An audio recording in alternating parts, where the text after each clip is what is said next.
Hi guys, The Remedy nga pala ulit. Ayan. So alam niyo na kung anong nangyayari kapag ganyan ng sitwasyon. Tanggal tayo ng bushing. Pero ang problema, ito yung puller, di ba? Ito yung puller. Ayan. Usually ginagamit ng mga nagdi-DIY. Ingat kayo sa pagbili nito kasi itong pantulak, meron siyang collar. Hindi siguro ito natorno ng maayos ng ginawa. Pero nakachamba ako ng merong, ayun yung dulo. Kung mapapansin nyo, matalas yan. Matalas yan. Ang tendency niyan, itutulak niya. Tama naman, may itutulak niya. Sobrang dali. Yung bushing. Ito yung bushing. Yan. May itutulak niya naman palabas. Kasi halos pantay nga naman, 0-0 sila. Pero napapansin nyo yung likod, oh. Itong matalas na to. Tendency niyan, pag siya na yung lalabas, galing doon sa pagkakakuha niya sa bushing, kakayurin niya yung ganito, yung diameter, basta itong inner diameter niya, kakayuran niya ng 0.1 mm. So ngayon, kahit anong original lang ilagay ko, kinakamay ko lang siya para ipasok. Ayun, kinakamay ko nga lang tanggalin eh. Oh, ito, sample. Ika lang, huwag mo ko'y pahiya. Ipapasok ko yan ng kamay lang. See? Sino nakakagawa niyan? Kinakamay lang. Pati pagtanggal. Diba? Dito lang yan. Dito lang yan sa nakayuran. Napansin ko yan kasi nung ginagamit ko na yung motor, nung kinabit ko to, lumalabas ng ganyan. Tapos pumapasok din. So ginawa ko, tinanggal ko na. Tapos umorder ako kay Bushmaster ng oversize na polyurethane na bushing. Inaantay ko on the way na yung lalabog. Tingnan natin mamaya ko ano.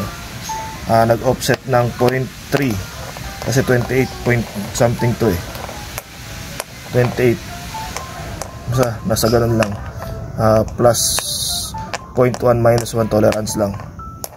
Mamaya magsusukatan tayo pag ano, dumating na yung bushing para isang sukatan lang. Yan. Dumating yung Bushmaster natin. Ang ingay dito, may nag-grinder. Check na natin kaagad kung anong sukat. Oversize to eh, polyurethane. Ano man natin yung polyurethane ay mas durable kaysa sa rubber. Ano natin? Natin yung size ng ano, 28.3 28.0.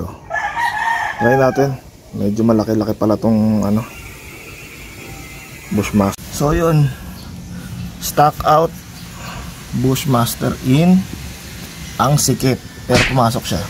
Kumayod nga lang siya ng 0.2 kasi 0.3 to eh. 28.0 yung stock, diba? 28.3 to. Kumayod lang siya ulit, oversize, pero ang maganda doon, ang sikip na niya sobra. Yummy. Sobrang sikip. Thank you Bushmaster. Salamat sa pag-assist, sa pag-accommodate sa akin sa mga inquiries ko at nasolusyonan yung maluwag na butas ng engine swing arm bushing. Nice. Yun, ganun din dito sa kabila. Kumain lang siya ng konting-konti. Kitang-kita nyo naman yung kinayod nyo kasi nga oversize siya. Hindi na siya sing laki ng stock pero mas malaki siya ng konti kasi nga offset. Ito lang yung available na size pero 0.3 lang naman. Tama ba sir? 0.3. Hilahin ko pa ng konti. Medyo ano pa eh, medyo lubog pa, baka hindi pumasok yung engine support. So yun goods, magkabilaan. Stock bushing out, polyurethane, pinalit natin oversize. Sa mga nagka-problema nung katulad ng akin, huwag kayong mukha ng pag-asa, aayos ulit yan. Na-tsempo lang talaga tayo, nakakuha tayo ng pangit na pambunot tulad na ito. Check nyo pag bumili kayo ng puller, pag may ganito X na, huwag nyo nang gamitin. Huwag nyo munang gamitin, ipatorno nyo to pumantay dito sa tamang sukat. Kasi ito, pagka nakapasok to, kakayod to, babawas to dun sa loob. Ngayon, kailangan mo mag-oversize para sumikip yung ilalagay mong bushing. So yun, salamat sa Bushmaster. Nice one, Bushmaster. Ilalagay natin yan dito somewhere. Hindi ito paid binayaran ko yan, kaya honest review to. So yun, suwabi natin na ipasok, no? Parang stock lang din talaga. So oversize na ito. Sana magtagal. Meron sila 6 months warranty. Flash ko na lang sa screen yung FB page nila. Order kayo kapag kailangan nyo na. Kung hindi pa naman, di wag muna. Basta yan, fit na fit siya ngayon.